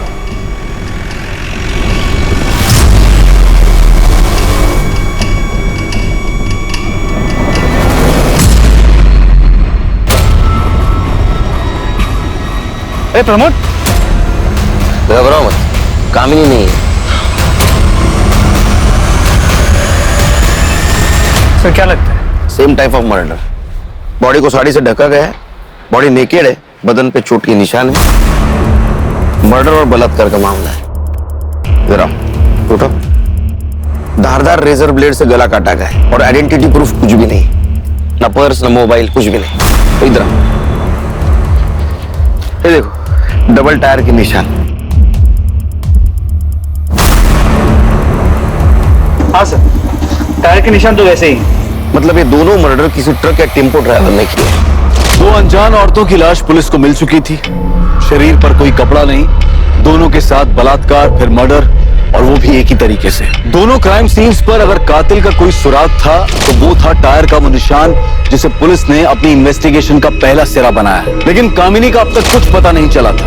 मीडिया को भी इन केसेस की जानकारी लग चुकी थी और ये खबर टीवी चैनल्स पर दिन रात चल रही थी। मीडिया पुलिस से जवाब मांग रही थी और पुलिस के पास सिर्फ एक प्राइम सस्पेक्ट था, वो अनजान ट्रक ड्राइवर।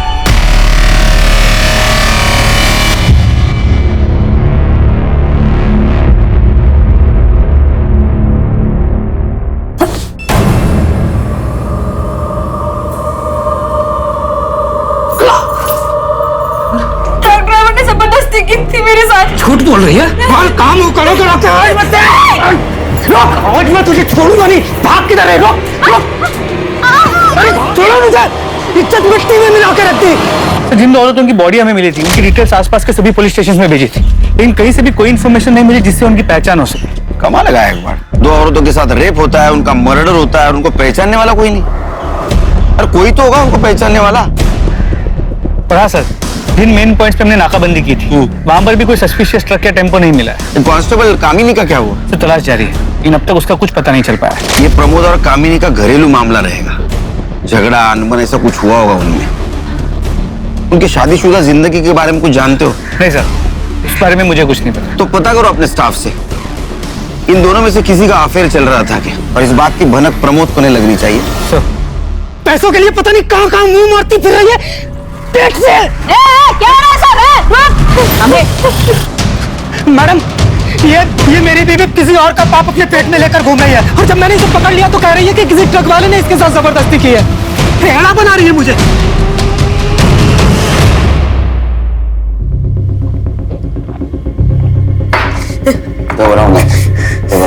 बताओ क्या हुआ था तुम्हारे साथ? कब हुआ था? मैं 3 महीने पहले रोड पे बस का इंतजार कर रही थी। भैया वो मुझे थोड़ा आगे तक छोड़ देंगे? लोगों ने मेरा बहुत दूर तक पीछा किया, लेकिन मैं कैसे भी करके जान बचा के भाग गई। तुम्हारे पति का कहना है कि तुम उससे झूठ बोलती हो। अक्सर तुम 4-5 दिन घर से गायब रहती हो, ऐसा क्यों? साहब, मैं घर काम करके अपना गुजारा करती हूँ। सेठ लोग कभी कभी अपने बच्चे या फिर बूढ़े माँ बाप को छोड़कर बाहर जाते हैं और मुझे देखभाल करने के लिए कहते हैं। उसका अलग से पैसा भी देते हैं मेरे को। मैं अकेले कमाने वाली घर में, तो जहाँ से 2 पैसे मिलते हैं मैं वहाँ पे काम कर लेती हूँ साहब। वो टेम्पो ट्रक के डिटेल्स बता सकती हो? उसका कलर कैसा था, डिजाइन, उसका नंबर याद है?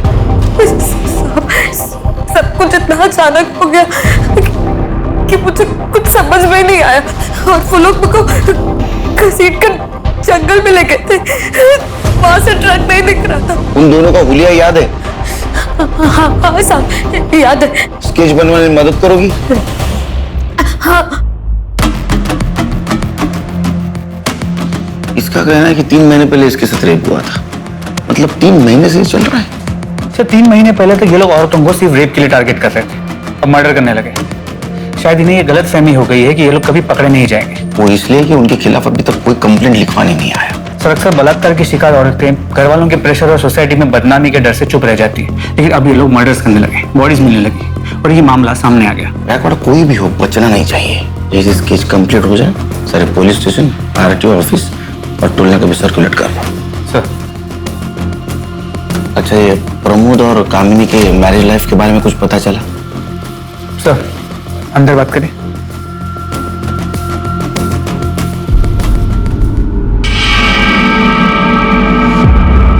सुनने में आया कि प्रमोद का हमारे पुलिस स्टेशन के किसी लेडी कांस्टेबल के साथ अफेयर चल रहा है, लेकिन वो कौन है ये नहीं पता चल पाया है। नजर रखो इस प्रमोद पे, और जिस दिन कामिनी गायब हो गई उस दिन का इसका मोबाइल लोकेशन चेक करो। साहब, मुझे आधे घंटे की छुट्टी मिलेगी, इसको स्कूल छोड़ के आना है। तुम रुको, गायकवाड ब्लेजर कांस्टेबल ला पाठवा। आरो बरोबर। चलो बेटा। क्या बोला? प्रमोद। सर। मैंने सुना है तुम शादीशुदा होने के बावजूद भी किसी लड़की के साथ तुम्हारा अफेयर चल रहा है। नहीं साहब, ऐसा कुछ नहीं है। देखो, झूठ बोलने से कुछ फायदा नहीं, पूरे थाने को पता है। हाँ, अगर तुम चाहते हो कि सबके सामने मैं पूछूं तो पूछता हूँ। नहीं साहब, सच में ऐसा कुछ नहीं है सर। देखो, ये भी पता है कि वो हमारे थाने की कोई कांस्टेबल है। उसका नाम बताओ, नाम बताओ। चेतना शिर्के। मैं मानता हूँ कि मेरा चेतना के साथ अफेयर है, लेकिन मैं अपनी बीवी से बहुत प्यार करता हूँ साहब, और मैं नहीं चाहता कि मेरी शादी और मेरा घर परिवार टूटे। चेतना को भी इससे कोई प्रॉब्लम नहीं है साहब, वो नहीं चाहती कि मेरी शादी मेरा परिवार टूटे। आप ही बताओ साहब, मैं अपनी बीवी के साथ कुछ गलत क्यों कर सकता हूँ? इसका मतलब ये टाइम पास चल रहा है? जी शायद वो चेतना का पति शादी के 1 महीने में ही उसकी मौत हो गई थी, तब से वो बहुत अकेला महसूस कर रही थी, इसीलिए ये सब। अच्छा, तो ये फिजिकल नीड का मामला है। जा।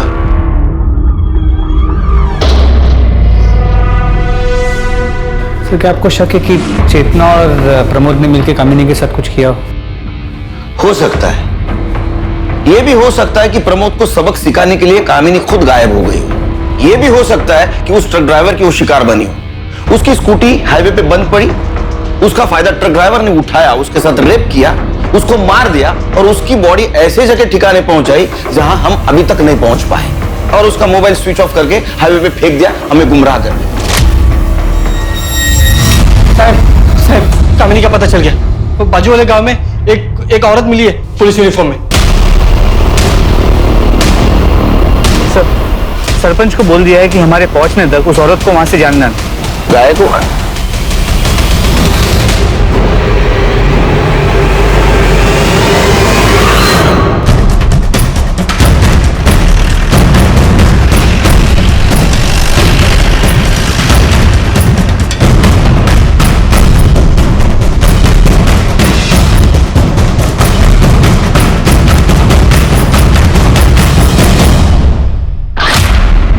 नेम प्लेट भी उसी की। ये कपड़े कहाँ से मिले तुमको? कहाँ से मिले कपड़े? एक मिनट प्रमोद, एक मिनट। ये यूनिफॉर्म किसने दिया तुमको?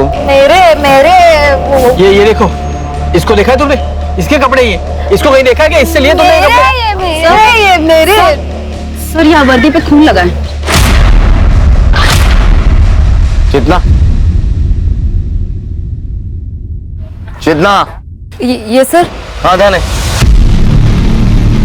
इनको दूसरे कपड़ों का इंतजाम करो और ये कपड़े फॉरेंसिक के लिए भेज दो। Yes sir. चलिए। अच्छा चल आओ। हाँ दूसरे कपड़े मिलेंगे आपको। कुछ समझ में नहीं आ रहा कहाँ गई कामिनी।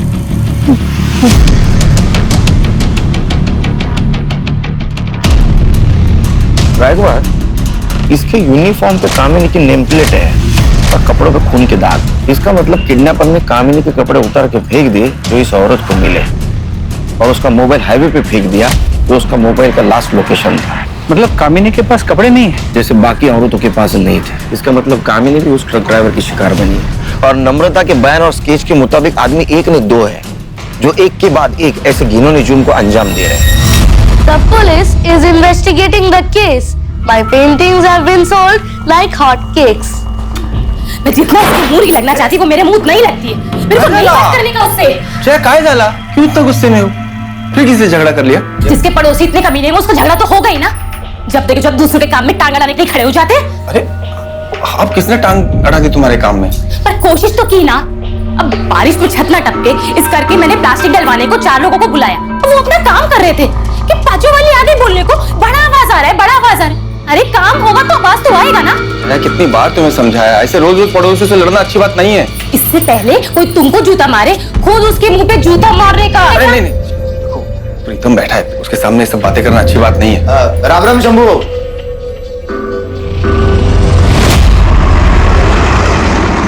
सर जिन 2 औरतों की बॉडी हमें मिली थी उनकी पहचान अब तक नहीं हो पाई है।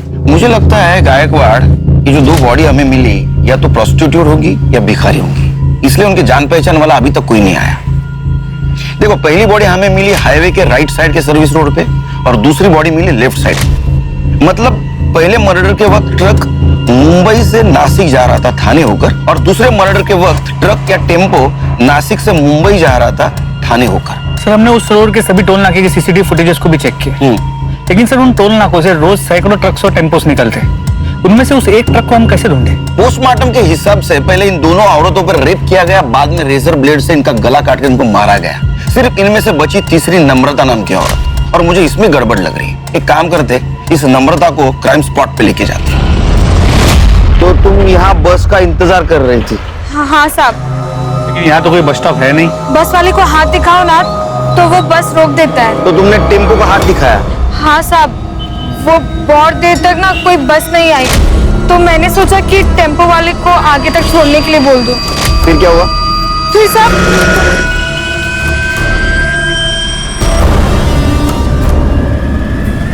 इसी जगह पे?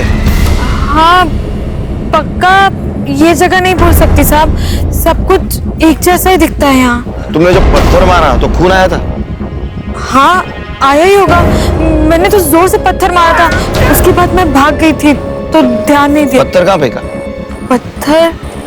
पत्थर यहीं कहीं फेंका था। तेरे को कुछ दगड़ सापड़ता का?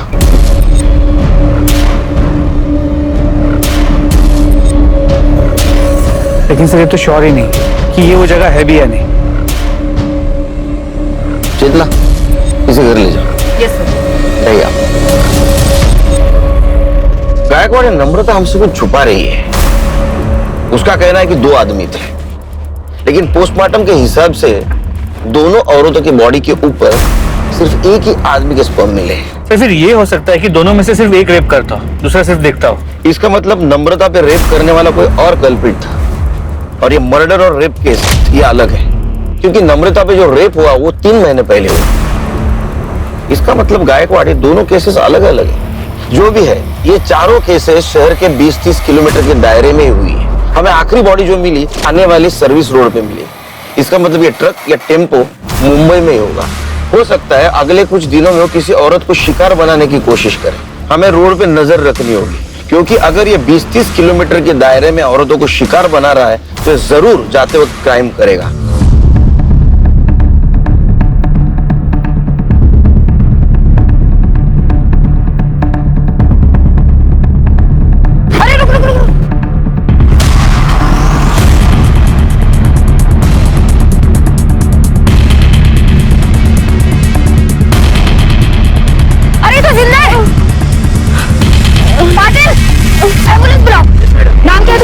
नाम क्या है? प्रिया सावंत। पाटिल लवकर।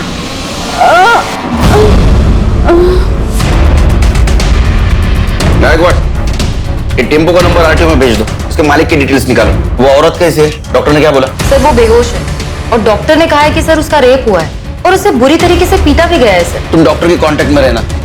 लड़की को होश आते ही उसका बयान लेना होगा। Okay sir. सर ये केस बिल्कुल नम्रता की केस है। रेप हुआ है लेकिन मर्डर नहीं हो सकता है। एक सेकंड। हेलो, कहां पर? ठीक है सर, पास के गांव के जंगल में एक औरत की सड़ी हुई लाश मिली है। हमारे कांस्टेबल्स वहां पे पहुंच गए। उन्होंने बताया कि लाश करीब 6 से 8 दिन पुरानी है। कामिनी को गायब हुए भी 7 दिन हुए सर।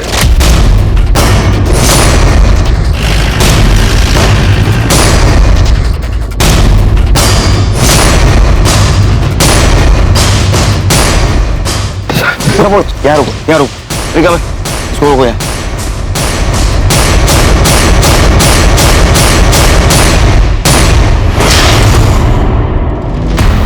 सर इसे भी पिछले दोनों विक्टिम्स की तरह ही मारा गया है। बॉडी को देख के तो लगता है कामिनी है, लेकिन कंफर्म करना होगा।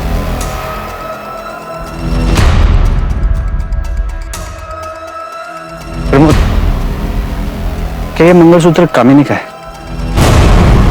कामिनी! कामिनी! कामिनी!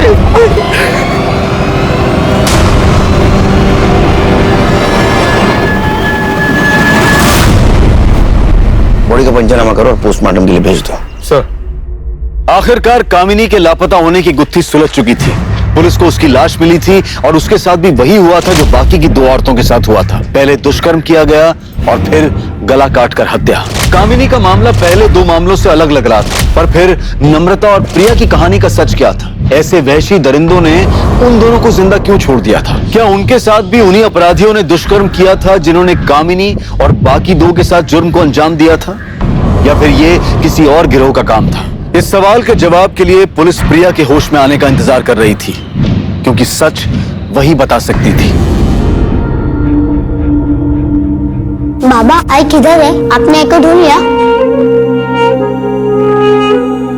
तेरी आई को भगवान ने अपने पास बुला लिया बेटा, अपने पास बुला लिया।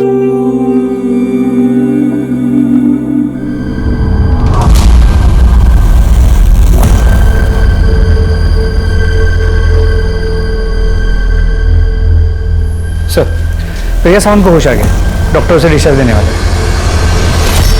देखो, घबराने की कोई बात नहीं, तुम एकदम सेफ हो। हमें हर चीज बताओ। अगर बताओगी तो हम मुजरिम को पकड़ पाएंगे। मैं उस दिन हाईवे पे खड़ी थी। अकेली? जी। तुम कहीं जॉब करती हो?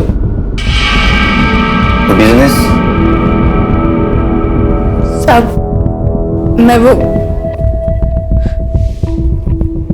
मैं धंधा करती है। मेरी 2 साल की बच्ची है। मेरे को कोई जॉब नहीं मिल रहा था, तो मेरे को ये काम करना पड़ा। तो तुम कस्टमर के लिए वहां हाईवे पर खड़ी थी? नहीं, मैं उधर गाड़ी से लिफ्ट लेने के लिए खड़ी थी। कस्टमर में मार्केट में ढूंढती है, मेरे को वो टेम्पो वाला सामने से आते हुए देखा तो मैं लिफ्ट के लिए हाथ दिखाई उसको। भैया मेरे को आगे वाले मार्केट तक छोड़ दोगे?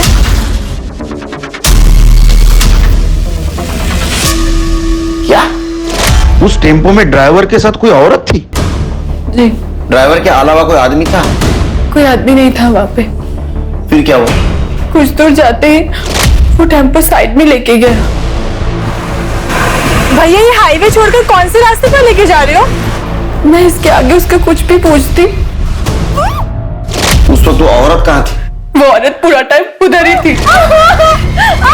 फिर उसके बाद उन्होंने तुम्हें गाड़ी से बाहर फेंक दिया? नहीं, वो औरत मेरे को मारने के लिए प्लेट मेरे पास लेके आई। साहब मेरे को जाने दो, मेरी छोटी बच्ची है, मैं उसको बाजू वाले के पास छोड़ के आई है। पता नहीं उसने ठीक से कुछ खाया पिया होगा कि नहीं। एनजी कंप्लेंट ले होंगे, उनको जाने दो।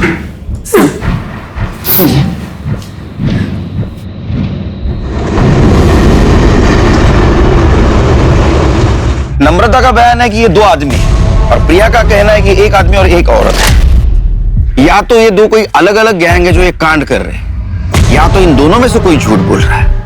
लेकिन कौन? प्रिया या नम्रता? भैया मेरे को आगे वाले मार्केट तक छोड़ दोगे? भैया वो मुझे थोड़ा आगे तक छोड़ देंगे? साहब मैंने झूठ बोला था, मेरा किसी के साथ चक्कर चल रहा है, मैं उसी से पेट से हूँ। ये बात सिर्फ मैंने अपने पति से छुपाने के लिए झूठ बोली। साहब वो बहुत गुस्से वाला है, उसको मेरे चक्कर के बारे में पता चलता तो मार ही डालता मुझको। मैंने टीवी में देखा था साहब कि कोई ट्रक वाला है जो औरतों के साथ जबरदस्ती करता है। बस मैंने उसी का फायदा उठाकर ये झूठ बोला कि उसने मेरे साथ जबरदस्ती की और मैं पेट से हो गई। किसका बच्चा है ये? नाम पता क्या है उसका? मैं सच बोल रही हूँ, बस पति की मार से बचने के लिए झूठ बोला साहब। जाओ, शहर छोड़ के जाने का नहीं। चलो। इन सभी पहलुओं को देखते हुए पुलिस के लिए अपराधी तक पहुंच पाना बहुत मुश्किल साबित होने वाला था कि आखिर ये अपराधी कौन हो सकते थे। क्यों एक आदमी औरतों के साथ बलात्कार कर रहा था और उसकी साथी औरत औरतों का कत्ल कर रही थी? इन सभी सवालों और इन सभी उलझनों के बीच पुलिस को एक ऐसी जानकारी मिली जिसने इस केस को एक नई दिशा दे दी। सर, चेतना ने हाईवे पे जिस टेम्पो का फोटो लिया था उसके ओनर का पता चल गया। कौन है वो? अरे तुम लोग जरा 2 मिनट इधर ही रुको, मैं कांदा लेकर आती हूँ। अरे कांदा वैसे बहुत महंगा है आजकल, छोड़ो ना, बिना कांदे के बना। मालूम है मेरे को, पर तेरे मांस मच्छी बिना कांदे के बनता है क्या? नहीं ना, बोल बासमती छोड़ेगा तो मैं कांदा नहीं लेगी। हाँ ठीक है, जाओ ले आओ। चलो मैं कांदा लेकर आती हूँ। पापा मुझे आइसक्रीम खाना है। आइसक्रीम खाना है? 1 किलो कांदा लेना। इसको एक सॉफ्टी बना दो। कौन सा वाला खाएगा? मैं सिंपल। हाय हाय, अरे ये सेठ देना रे छुट्टा देना, देख कितना सुंदर बच्चा है हमारा, आशीर्वाद लगेगा। ए सेठ देना रे, क्या रे सेठ क्या नाटक कर रहा है? देना है। तुम इसी एरिया में रहते हो? हाँ जी। तो तुम्हें वो शंभू पता है, टेम्पो ड्राइवर? हाँ सर जानता हूँ। कहाँ रहता हो? यहाँ रहते हैं सर।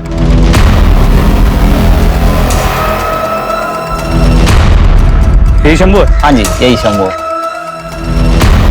1 मिनट सुनो, ये ट्रक किसका है? मेरे है साहब।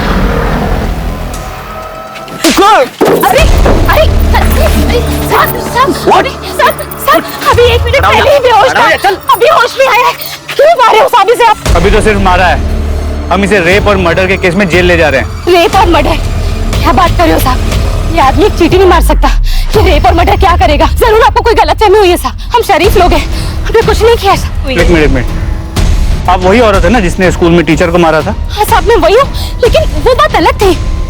गाड़ी में डालो इसे। अरे लेकिन साहब वो शरीफ आदमी है साहब, छोड़ दो उसे। शंभू, शंभू। सर ये शंभू है, वो टेम्पो इसी का है। क्या हुआ साहब?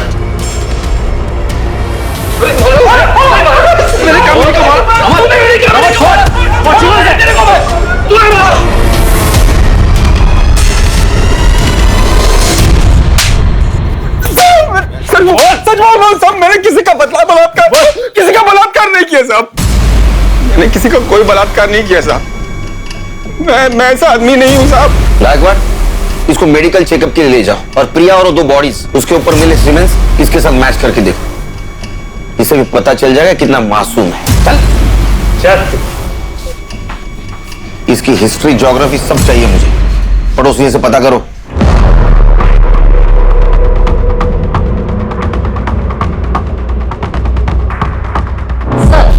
पड़ोसियों के हिसाब से शंभू बहुत ही शरीफ और सीधा साधा आदमी है। वो बस्ती के सभी औरतों को बहन मानता है। अरे नाटक करता होगा अपने एरिया में शरीफ बनने का। जब टेम्पो लेके ट्रिप पे घूमता है तो औरतों के साथ रेप करता है। हो सकता है सर, लेकिन सभी पड़ोसियों ने शंभू के पत्नी के लड़ाकू और झगड़ालू नेचर के बारे में बताया है। उनके हिसाब से शंभू नहीं मगर वो जरूर मर्डर कर सकती है। सर ऐसा हो सकता है। स्कूल में भी जया ने टीचर की हालत खराब कर दी, और वैसे भी शंभू हमारा कल्प्रिट नहीं हो सकता, क्योंकि प्रिलिमिनरी रिपोर्ट के मुताबिक उसका सीमेन रेपिस्ट के सीमेन से मैच नहीं करता। इस शंभू की डिटेल रिपोर्ट कब आएगी? सर कल तक आ जाएगी। उसको इंट्रोगेशन रूम में बुला। सर क्या ये वही आदमी है?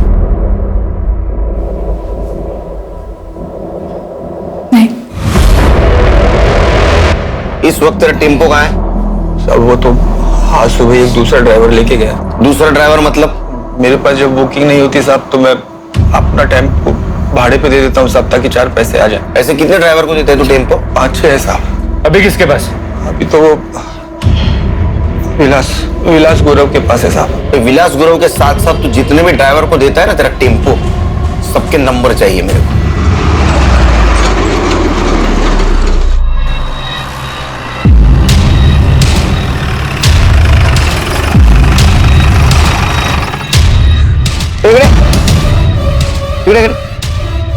क्या चल रहा है? कल ही तेरे बीवी का अंतिम संस्कार हुआ और आज शुरू? आप जैसा सोच रहे हैं वैसा कुछ भी नहीं है सर। मैं तो चेतना को ये बोल रहा था कि उसके और मेरे बीच में जो कुछ भी था वो अब खत्म हो चुका है। मैं अब सिर्फ अपने बेटे का ख्याल रखना चाहता हूँ, पर वो गुस्सा हो गई।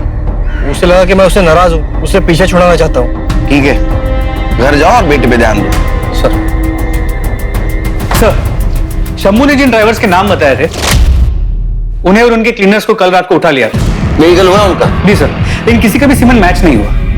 और वो शंभू का ड्राइवर विलास गुरु, उसका हुआ मेडिकल? नहीं सर, उसने बताया कि वो कर्नाटका का बॉर्डर क्रॉस कर चुका है, माल डिलीवर करने से पहले वापस नहीं आ सकता। गायकवाड़ एक काम करो, कर्नाटका हाईवे पुलिस को टेम्पो का डिटेल्स भेजो और उनको बोलो जैसे ये टेम्पो दिखता है उसको सीज करो। और सर इस शंभू का भी मेडिकल रिपोर्ट आ गया है। और क्या सर? रिपोर्ट और डॉक्टर दोनों का ये कहना है कि ये शंभू ने रेप नहीं किया है। वो रेप तो क्या, उसने आज तक किसी के फिजिकल रिलेशन तक नहीं बनाया, वर्जिन है। क्या? अरे ऐसे कैसे हो सकता है? वो शादीशुदा है, उसको एक बेटा है। और इस बेटे का राज उसकी बीवी जया ही हमें बता सकती है। शंभू मेरे बेटे का सगा बाप नहीं है साहब, वो सौतेला है। जब मेरा बेटा प्रीतम 1 साल का था तो उसके बाप की मौत हो गई थी। शंभू अनाथ था, मेरे पति के परिवार के साथ ही रहता था। मेरे पति की मौत के बाद सभी लोग मेरे पे बहुत गंदी नजर रखते थे साहब। इस करके बचने के लिए शंभू ने मेरे से शादी की। शादी के 8 साल हो गए हैं साहब, और उस आदमी ने कभी मेरे को हाथ नहीं लगाया। वो आदमी बहुत अच्छा है साहब।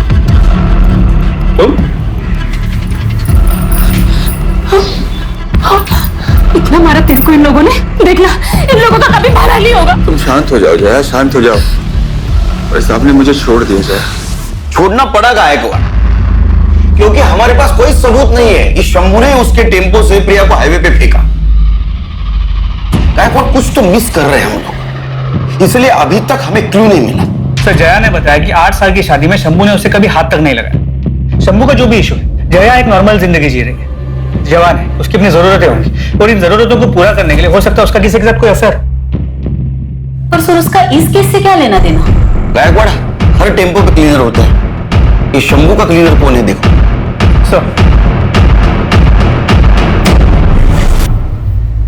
सर शंभू का टेम्पो वापस आ गया। और वो ड्राइवर विलास गुरु, उसे मेडिकल एग्जामिनेशन के लिए भेज दिया। वो फोरेंसिक टीम को टेम्पो का हर एक इंच स्कैन करने के लिए बोला है।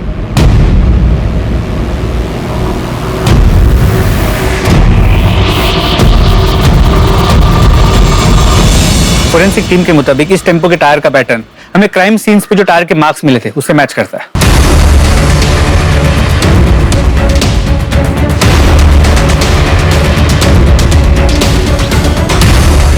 गायकवाड़ मिरर पे फिंगरप्रिंट है, इसको फिंगरप्रिंट एक्सपर्ट के पास भेजो। और ये बिंदी, इसको डीएनए एक्सपर्ट के पास भेजो।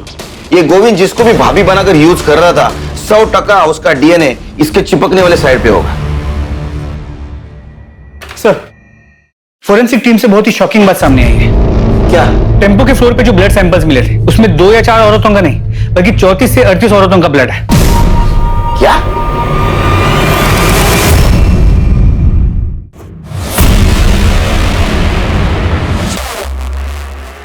अरे गोविंद, तो बैग लेके कहाँ जा रहे हैं? कहीं नहीं साहब। तो फिर हमारे साथ चल। सब क्या हुआ साहब? मैंने बैगवाड़, क्या यही था वो आदमी? भैया मेरे को आगे वाले मार्केट तक छोड़ दोगे? यही था वो शैतान। अरे हिम्मत कैसी? हिम्मत कैसी? इनको लेके जाओ, लेके जाओ इनको। चलो। साहब झूठ बोल रही है वो। तो झूठ बोल रही है, हाँ? और ये मेडिकल रिपोर्ट, ये भी झूठ बोल रहा है। इससे साबित होता है कि उन औरतों का रेप तूने किया था। विक्टिम से मिले सीमेंट से तुम्हारा डीएनए मैच हो चुका है। अब एक बात बता, वो औरत कौन थी जो तुम्हें रेप और मर्डर करते देखती थी? साहब मैंने रेप किया साहब, पर मर्डर वर्डर मैंने नहीं किया। तो मर्डर क्या उस औरत ने किया? हाँ। कौन सी औरत? कौन सी औरत? बैकवार्ड। अरे साहब, नाम क्या है? बोल, बता नाम क्या है? देख, तूने बताया नहीं ना, फिर भी हम पता कर लेंगे। नहीं बताएगा? बैकवार्ड, इसका खाना पीना सब बंद। ये तुम्हारे कॉल रिकॉर्ड्स। इससे साफ हो जाए कि तुम शंभू के क्लीनर गोविंद को दिन में 4 से 5 बार फोन करती थी। सर, क्योंकि शंभू अपने पास फोन नहीं रखता है, तो मेरे को कुछ भी हालचाल लेना होता है या कोई भी मैसेज देना होता है तो मैं गोविंद को कॉल करती हूँ। तब भी जब शंभू तेरे साथ होता है तू गोविंद से 10-10, 15-15 मिनट तक बात करती है। मैं सच बोल रही हूँ साहब, मेरा गोविंद के साथ कोई चक्कर नहीं है। इसे पहचान क्यों? नहीं, कौन है ये? ये वही है जिसका बच्चा तेरे पेट में है। नहीं, ये वो नहीं है। वो तो दुबई में स्वीपर का काम करता है। छुट्टियों में आया था तब हमारे बीच ये सब हुआ।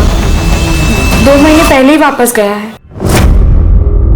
महाराष्ट्र, गुजरात, गोवा, कर्नाटका, इन 4 राज्यों में जो ग्रीन पिंस, ये वो जगह है जहां पर लोकल पुलिस को औरतों की नेकेड डेड बॉडीज मिली थी। औरतों के साथ रेप किया गया था, फिर रेजर ब्लेड से गला काट के उन्हें मार दिया गया था।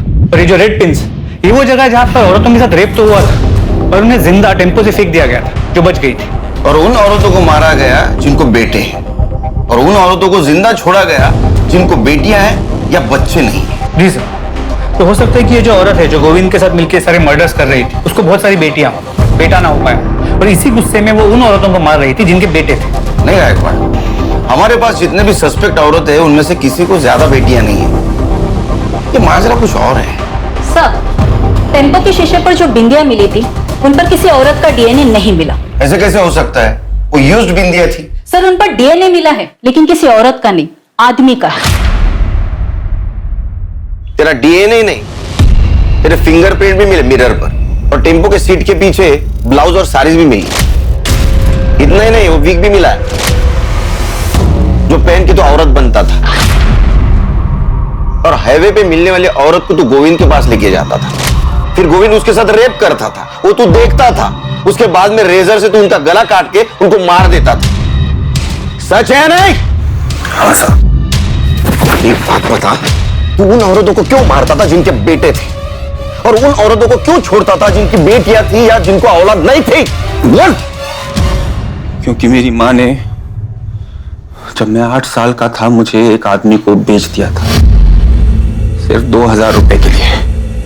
उस आदमी ने 2 साल तक मेरा बलात्कार किया। जया के पति से मेरी दोस्ती हुई, उसने मुझे नौकरी, रहने की जगह सब कुछ दिया, लेकिन 2 साल जो कुछ मेरे साथ हुआ ना साहब, वो आज भी रात को सपने में मुझे डराता है। और उसके बाद मैंने ट्रक खरीदा, और एक दिन जब हाईवे पर ट्रक में माल लेके जा रहा था ना साहब, तो एक औरत ने मुझसे लिफ्ट मांगी। मैंने उसे लिफ्ट दे दी। बातों बातों में उस औरत ने मुझे बताया कि वो बहुत गरीब है साहब, बहुत गरीब, और वो सोच रही है कि अपना बेटा बेच दे। मुझे लगा उस बच्चे के साथ भी वही सब होने वाला है जो मेरे साथ हुआ। मैंने उस औरत को मार दिया साहब। तब मुझे लगा कि मेरे साथ जो कुछ भी हुआ है मैंने उसका बदला ले लिया। छोटे छोटे बच्चों को बचा रहा हूं मैं, जितनी भी औरतें जिनके छोटे छोटे बेटे थे, मैंने सबको मार दिया। एक दिन गोविंद आया। गोविंद ने मुझे बोला कि अगर तुझे उन्हें मारना ही है तो क्यों ना पहले मैं उनके साथ मजे ले लूं। लगा ठीक है, अच्छा है, इसमें बुरा क्या है? सही हो, वो इसी लायक थी। भैया मेरे को आगे वाले मार्केट तक छोड़ दोगे? और उसके बाद मैं इधर से उनका मर्डर कर देता था साहब। कितने औरतों को मारा तूने? 40-50 होंगी साहब। माँ वो गोद, वो दामन, वो छांव है जहां जिंदगी सबसे सुंदर और सुरक्षित महसूस होती है। लेकिन एक माँ का अपने बेटे से विश्वासघात का नतीजा इस कदर डरावना था कि वो हर माँ को दोषी समझने लगा। बच्चे गीली मिट्टी की तरह से होते हैं, उन्हें जिस सांचे में ढालो वो ढल जाएंगे। इसलिए माता पिता, परिवार और समाज की ये सामूहिक जिम्मेदारी है कि वो इस कर्तव्य को समझें, वरना नतीजे इस केस जितने खतरनाक हो सकते हैं। अब मैं अनूप सोनी आपसे विदा लेता हूं। फिर मुलाकात होगी क्राइम पेट्रोल सतर्क के ब्लैक हेडलाइंस अध्याय में एक और नए केस के साथ। और याद रखें, क्राइम और आपके बीच में सिर्फ इतना फर्क है कि आप कितने सतर्क हैं। सतर्क रहें, सुरक्षित रहें। जय हिंद। इस तरह के और भी एपिसोड देखने के लिए हमारे चैनल को सब्सक्राइब करें और बेल आइकन दबाना ना भूलें।